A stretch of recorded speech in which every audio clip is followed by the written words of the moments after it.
back here today with Madison Zack-Wu from Strippers Are Workers. Madison, how are you? How are things? I am so many things. This win is huge. I'm so relieved and so happy, and also I'm very tired, and there's still more work to do as always. So, a mixture of enjoying the huge win and also just trying to get through the next many, many months of continued work. Okay, so when we last saw you, it was December, and you were preparing for the upcoming legislative sessions in January here in Washington to pass two separate bills, so HB 2036 and SB 6105.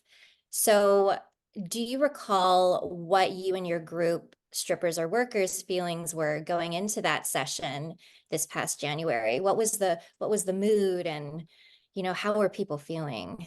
I can't believe that the last time we talked was before session. It's crazy to think about. And it wasn't even that many months ago, but it feels like a lifetime ago. Um, so I think that the group was generally feeling really excited and hopeful. I think also the group was still carrying the disappointment and despair from how things went last session and our bill being killed and generally just running into really huge hurdles. And so I think there a lot of members were just like, let's get this done in whatever way possible, which is amazing energy. And also there's the balancing that like gritty campaigns, like let's go to the wall and like make sure these people are named and call them out on like the prejudice and anti-sex work stigma, versus also having to play by the system's rules. And so I think at the beginning of the session, it's just like, how much are we going to do? How are we going to play this? And then for me personally, to be completely honest, I was feeling like we had a very little chance of passing the bill just because of the power mapping and understanding like all the players that were involved, and some of our opposition was in really powerful places, and it's hard to go up against that and to go up against systemic oppression and anti-sex work stigma. So I definitely started out the session like talking to my closest friends being like, I don't think this is possible, but we're going to try everything we can. Like cautiously optimistic, it sounds like. So I was optimistic in the sense that I had a lot of hope because I believe in these changes, but I Yeah. really be possible. What I kept trying to tell myself was no matter what the outcome is, the work is still being done. Even if the bill doesn't pass, we still had conversations with lawmakers and state agencies, and we still humanized strippers and told our stories and raised our voices. And that is not lost work, whether the bill passes or not. Yeah. And so I kept trying to just remind myself, like, we are still doing the work. This is still worth it. It's still important. Um, but yeah, I was really nervous about outcome. Understandably so. So, what was your mission and your strategy going into these sessions, and did it differ from previous years' legislative session? Yeah, our strategy this year was to really coalition build with many different types of organizations. The previous year we went in largely alone, um, pretty much totally alone, besides like some backing from labor and some pre-existing relationships that were there. But this year I was doing a lot of lobbying, a lot of relationship building with lawmakers and other folks who work in government. And then also during interim, the period between session, uh, there was a lot of partnerships happening. So we ended up during session putting together all of the signed on orgs and experts, and we had over 40 like national and state organizations who had signed in onto our letter saying that they support this policy, support the intent to get dancers basic fundamental labor rights and bodily autonomy, decriminalize the work. And so I think building power that way was really important. And then, of course, strategy going into the session was just continuing organizing on the ground in clubs with dancers and empowering dancers to be able to like show up and engage with this process in a way that makes sure that they are heard and listened to. Two questions then to follow up on that. One, has there been noticeable growth with SAW, especially over the past few months, as far as particularly adult dancer and adult talent participation? And also, what did the outreach look like in terms of getting these other organizations and groups on board? Did you just do cold outreaches for people who seem to align with your mission? Tell me a little bit more about that, your strategy behind that. Yeah, we've had a huge increase in membership, especially since last spring when our bill originally was killed. I think a lot of dancers started hearing about us at that point and really believing in the work, and also seeing that like this work is going to take effort. So more and more people have been getting engaged. And then the last few months, we've seen another uptick of that as well. And some of that's just coming through our online form. You know, we have a form on our website telling dancers if they're a current or former Washington dancer at any time in any context, they can join our group. And so some people just sign up that way.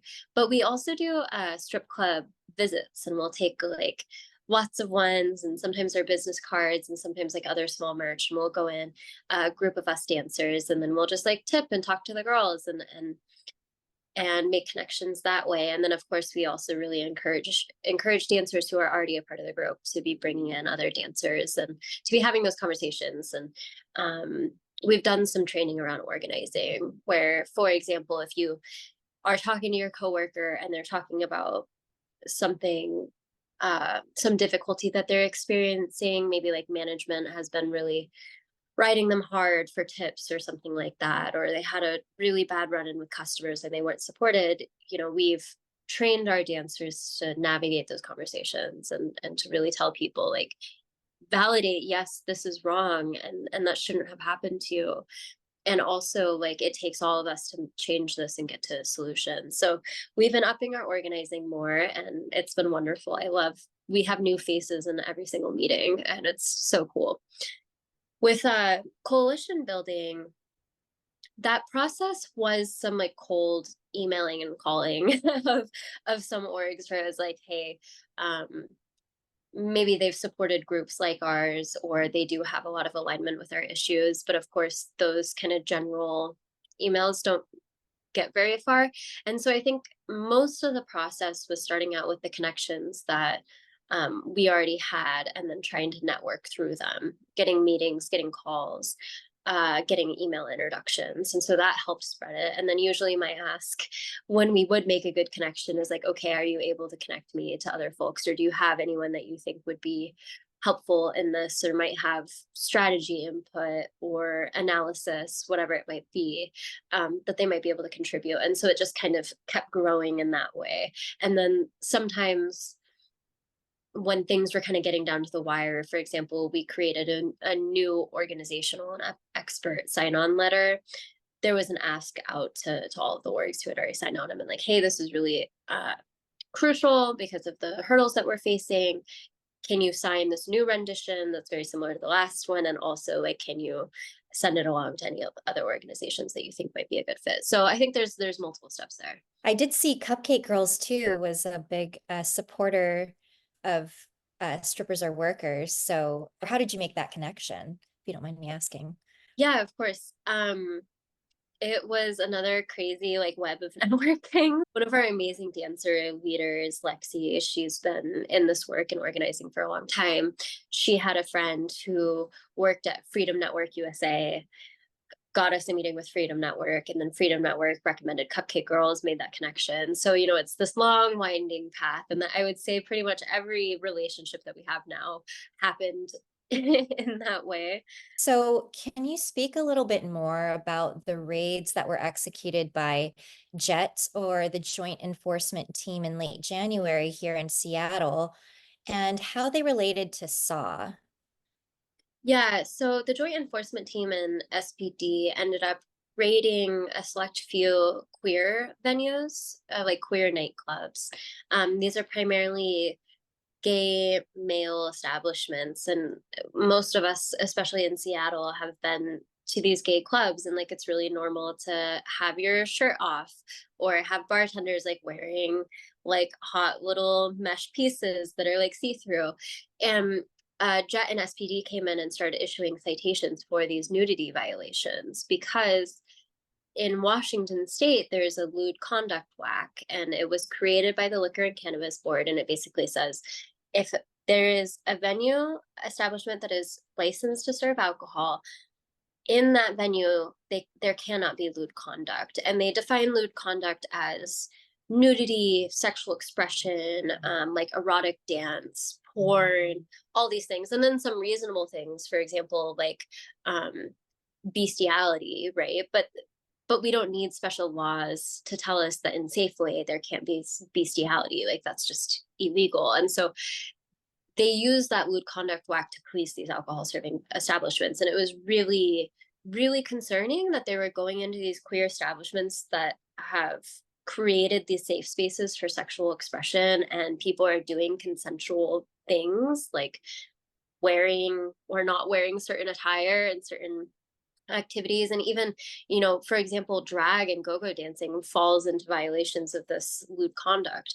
And so it was really frightening to a lot of people and traumatic, to have police Yeah. come in and be like, I can see your nipple through your mesh shirt, I'm going to take a photo of it, and then you know use it to cite you, and then it'll be public record. And it's so archaic. And it started drawing up these questions of like, why do we have these laws regulating people's bodies in consensual adult environments? And we all know that that sort of enforcement and policing disparately targets non-conforming people, and non-conforming communities. I think that we have just a long-standing history of, okay, sure, if you're cis het, very traditionally presenting, then certain things that you do are not going to draw the eyes of the police.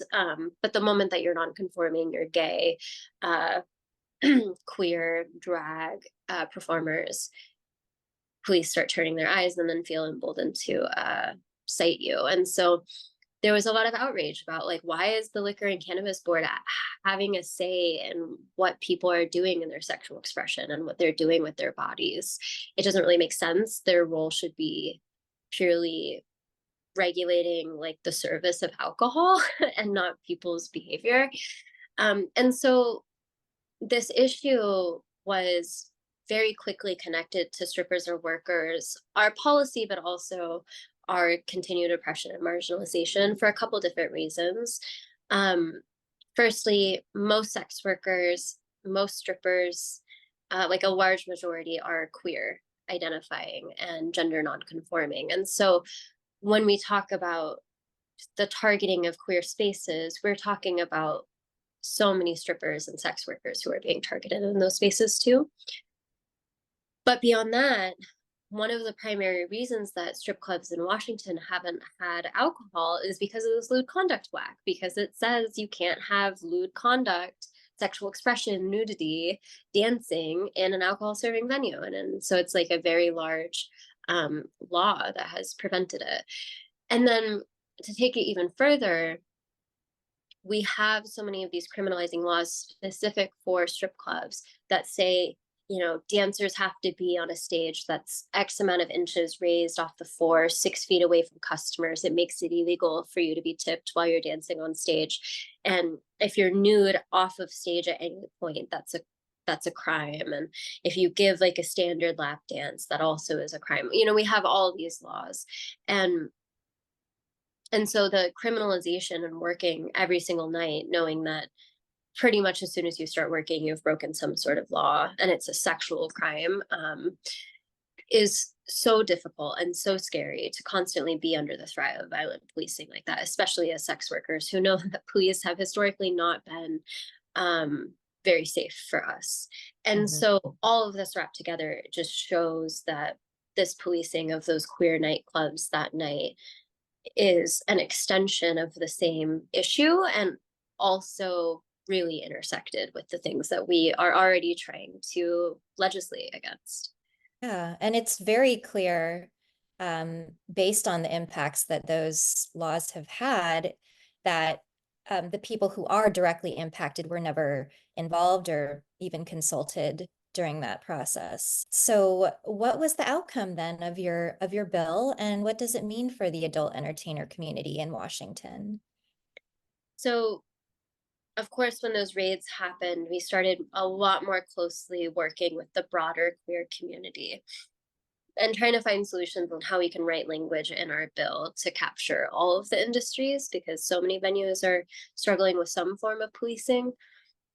And so we started out the session with a bill that addressed labor rights for dancers, decriminalization, pathway to alcohol.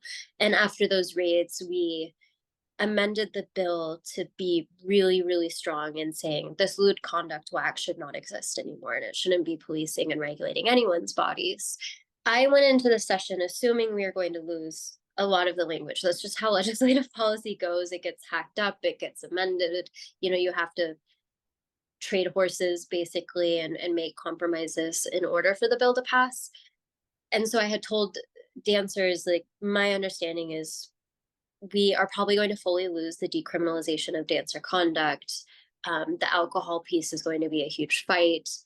Club owners were fighting against some of the security minimums and some other language, so there's just so much at risk. However, like, we kept building power. The issue kept getting larger and larger. We had more and more people mobilizing around us.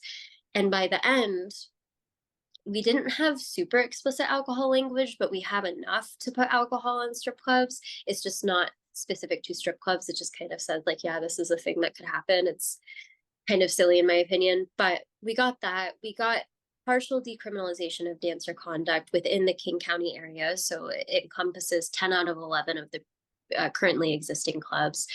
And we maintained pretty much all of the labor rights.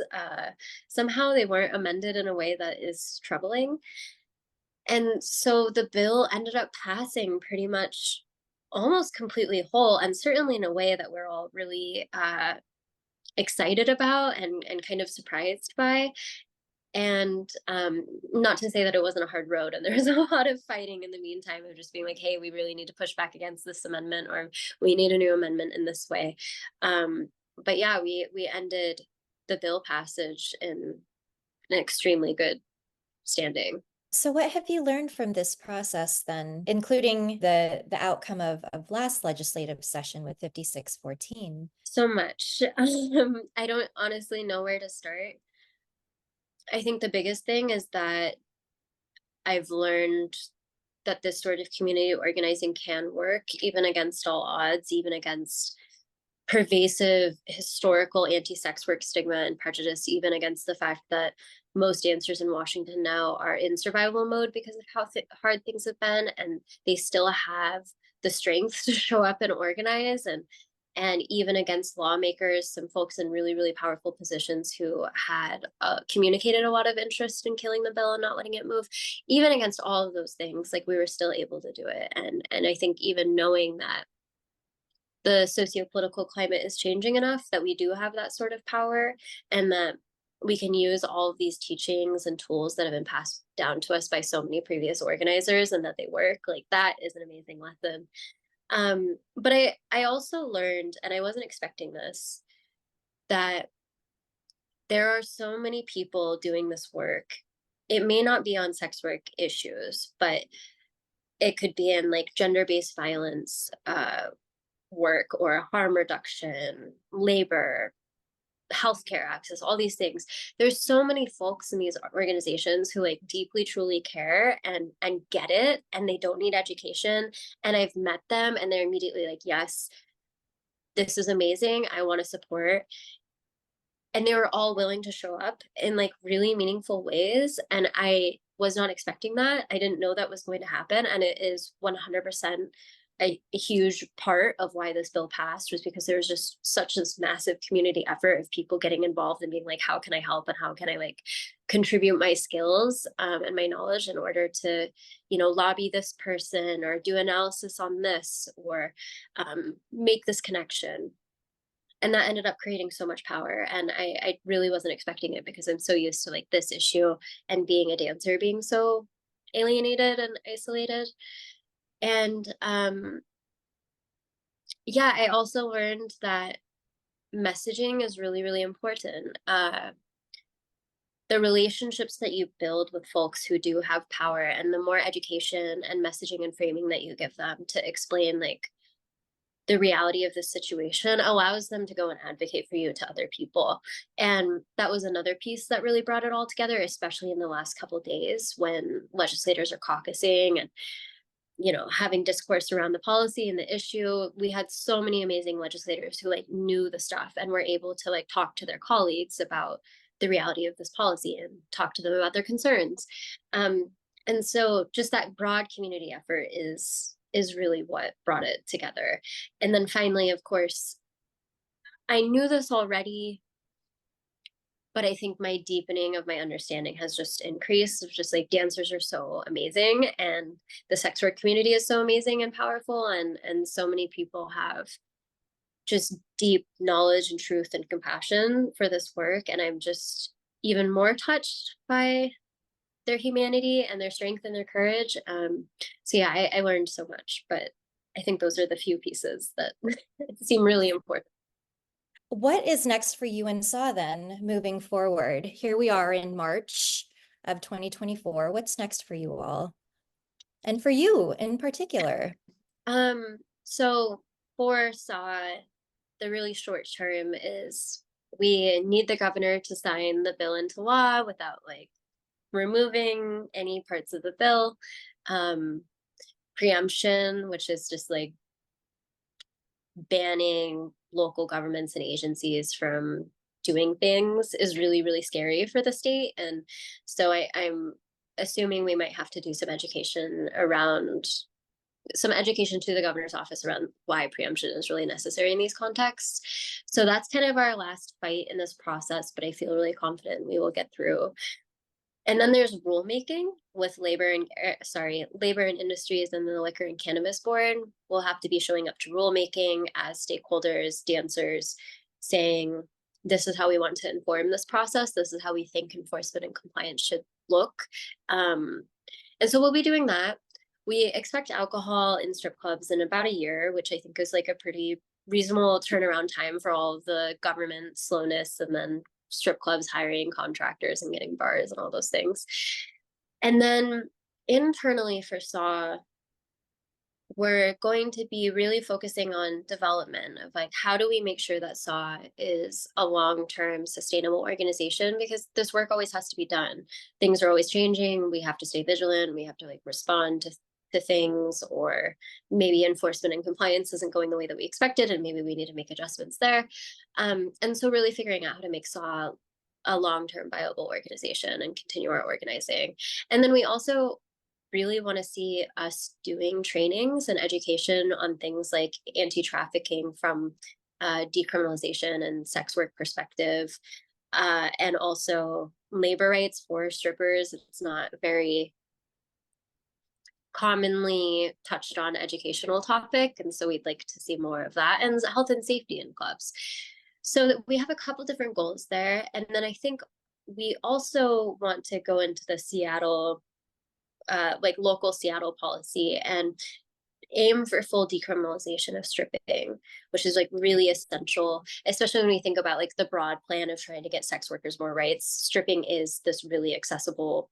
Okay, really accessible is kind of like an exaggeration, but I think it's one of the more accessible forms of sex work to start doing that education, making that policy. So I think full decrim of stripping, and then also changing zoning laws, because our zoning laws in Washington are crazy and really difficult to open up a new strip club at this time. And so we don't have competition. That causes some problems, safety problems. So we have a lot of goals there. For myself, I don't know. Of course, my heart belongs to SAW, and making sure that it is set and ready to go is my number one priority. And also, I want to keep doing grassroots campaigns. I love it. I think it's so important. I think intersectional issues, intersectional justice is essential. And one thing that I love about it is it does bring everyone along, because intersectionality is all of us, and resource and access touches on all the things. So I don't really know exactly where I'm going to end up, but I do see myself continuing to do some form of this work. And I have big dreams of, continuing to work with my other sisters in sex work and the other sex work orgs in Washington, and creating some power together. So SAW has definitely been a bright star despite, all of the other things that are going on right now. I think it really has been a bright star, and a lot of the adult community has been paying attention to the work that's being done up here. Is there any particular part of what your organization has done that you can attribute to your success thus far? I really think the framework is what has made us successful, and that framework is intersectional justice. It does acknowledge the most marginalized of us, and make sure to center the most marginalized of us in our policy and in our work, in our organizing. And I think that is really essential for building relationships, either on the ground with the folks that we're organizing or with other organizations, because then you immediately know where your value systems are and you know where your goals are. And I think working with other folks who also have that intersectional justice lens becomes pretty easy, because everyone understands the same language and has the same goals of like, okay, how do we get everyone as much wellness and safety as possible? Is there anything that your organization does particularly well that you've noticed? Our organization does a good job at balancing the celebration of who we are as strippers and people of color and queer and moms. Like, we try really hard to elevate all of those different aspects and maybe push on the margins a little bit. We brought a pole to the state capitol for demonstration, so we push against stereotypes a little bit, and we might even kind of wear those stereotypes as badges of honor. But then we also balance that with the things that also work, which is emotional and illustrative storytelling, and building relationships and actually connecting with those around us, because it's hard to do it alone, and I think it's probably impossible to do it alone. And so I think that pride in who we actually are, while also extending a hand and joining with other folks in the community, I I think might be the thing that we do really, really well. Madison Zack-Wu, thank you so much. I appreciate you so much for everything you and SAW are doing, and best wishes. Keep us up to date too. Feel free to check in every once in a while. Let us know how it's going. Where can people find you if they want more information or to even get involved? Yeah, thanks so much for having me here, Vanessa. It was so good talking with you again. And then if people want to get involved with the campaign, they should go to strippersareworkers.org, and we have a take action button. It's bright pink, of course. And for folks who want to donate, they can donate there. For folks who want to sign on to our letter of support, they can sign on there and then get email updates. Or if there are dancers who want to join the group, they can sign up on our new dancer forum.